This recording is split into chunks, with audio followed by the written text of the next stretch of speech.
मुक़द्दस मरकज़ की मार्फत लिखी गई अंजील उसका 10वां बाब। फिर वो वहाँ से उठकर यहूदिया की सरहदों में और यरदन के पार आया और भीड़ उसके पास फिर जमा हो गई और वो अपने दस्तूर के मुआफ़िक फिर उनको तालीम देने लगा।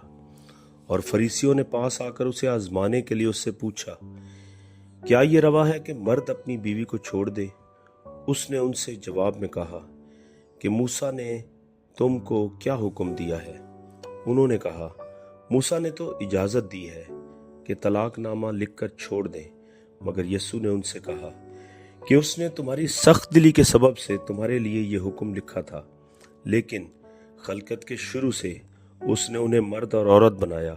इसलिए मर्द अपने बाप से और माँ से जुदा होकर अपनी बीवी के साथ रहेगा और वो और उसकी बीवी दोनों एक जिस्म होंगे। बस वो दो नहीं बल्कि एक जिस्म है। इसलिए जिसे खुदा ने जोड़ा है उसे आदमी जुदा न करे। और घर में शागिर्दों ने उससे इसकी बाबत फिर पूछा।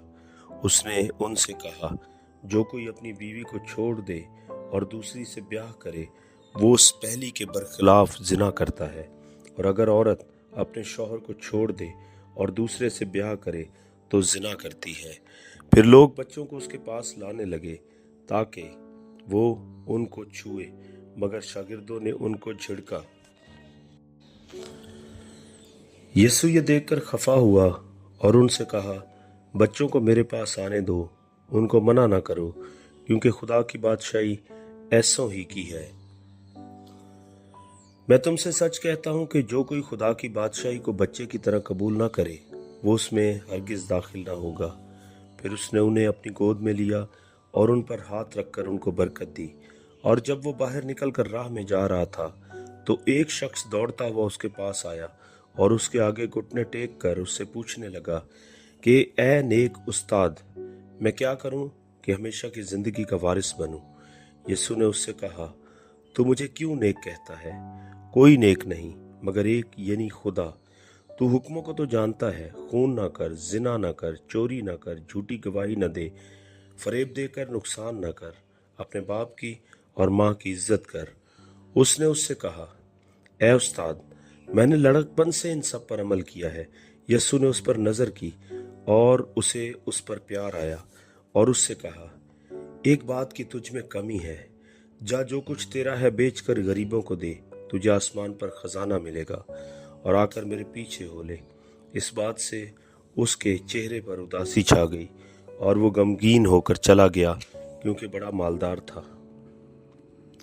फिर यीशु ने चारों तरफ नजर करके अपने शागिर्दों से कहा, दौलतमंदों का खुदा की बादशाही में दाखिल होना कैसा मुश्किल है। शागिर्द उसकी बातों से हैरान हुए। यीशु ने फिर जवाब में उनसे कहा, बच्चों, जो लोग दौलत पर भरोसा रखते हैं उनके लिए खुदा की बादशाही में दाखिल होना क्या ही मुश्किल है। ऊंट का सुई के नाके में से गुजर जाना इससे आसान है कि दौलतमंद खुदा की बादशाही में दाखिल हो। वो निहायत ही हैरान होकर उससे कहने लगे, फिर कौन निजात पा सकता है? यीशु ने उनकी तरफ नजर करके कहा, ये आदमियों से तो नहीं हो सकता, लेकिन खुदा से हो सकता है, क्योंकि खुदा से सब कुछ हो सकता है। पतरस उससे कहने लगा, देख, हमने तो सब कुछ छोड़ दिया और तेरे पीछे हो लिए हैं। यीशु ने कहा, मैं तुमसे सच कहता हूँ कि ऐसा कोई नहीं जिसने घर या भाइयों या बहनों या माँ या बाप या बच्चों या खेतों को मेरी खातिर और अंजील की खातिर छोड़ दिया हो और अब इस जमाना में 100 गुना ना पाए, घर और भाई और बहनें और माएँ और बच्चे और खेत, मगर जुल्म के साथ, और आने वाले आलम में हमेशा की जिंदगी। लेकिन बहुत से अव्वल आखिर हो जाएंगे और आखिर अव्वल। और वो यरूशलेम को जाते हुए रास्ता में थे और यीशु उनके आगे आगे जा रहा था। वो हैरान होने लगे और जो पीछे पीछे चलते थे डरने लगे। बस वो फिर उन 12 को साथ लेकर उनको वो बातें बताने लगा जो उस पर आने वाली थी।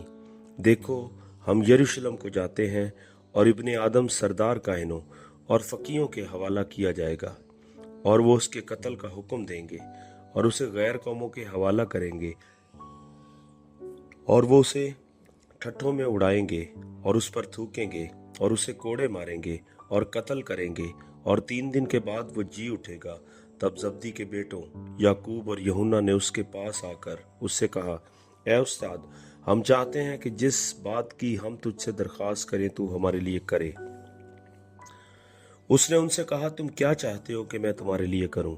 उन्होंने उससे कहा, हमारे लिए ये कर कि तेरे जलाल में हम में से एक तेरी दाहिनी और एक तेरी बाईं तरफ बैठे।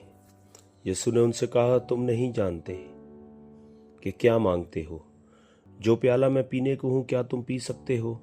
और जो बपतिस्मा मैं लेने को हूँ तुम ले सकते हो?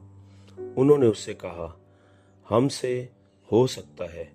यीशु ने उनसे कहा, जो प्याला मैं पीने के हूँ तुम पियोगे, और जो बपतिस्मा मैं लेने को हूँ तुम लोगे, लेकिन अपनी दाहिनी या बाईं तरफ किसी को बिठा देना मेरा काम नहीं, मगर जिनके लिए तैयार किया गया उन्हीं के लिए है। और जब उन 10 ने ये सुना तो याकूब और यूहन्ना से खफा होने लगे। मगर यीशु ने उन्हें पास बुलाकर उनसे कहा, तुम जानते हो कि जो गैर कौमों के सरदार समझे जाते हैं वो उन पर हुकूमत चलाते हैं, और उनके अमीर उन पर इख्तियार जताते हैं। मगर तुम में ऐसा नहीं है, बल्कि जो तुम में बड़ा होना चाहे वो तुम्हारा खादिम बने, और जो तुम में अव्वल होना चाहे वो सबका गुलाम बने। क्योंकि इब्ने आदम भी इसलिए नहीं आया कि खिदमत ले, बल्कि इसलिए कि खिदमत करे और अपनी जान बतेरों के बदले फिदिया में दे। और वो यरीहो में आए, और जब वो उसके शागिर्द और एक बड़ी भीड़ यरीहो से निकली थी, तो तमाई का बेटा बरतमाई, अंधा फकीर, राह के किनारे बैठा हुआ था।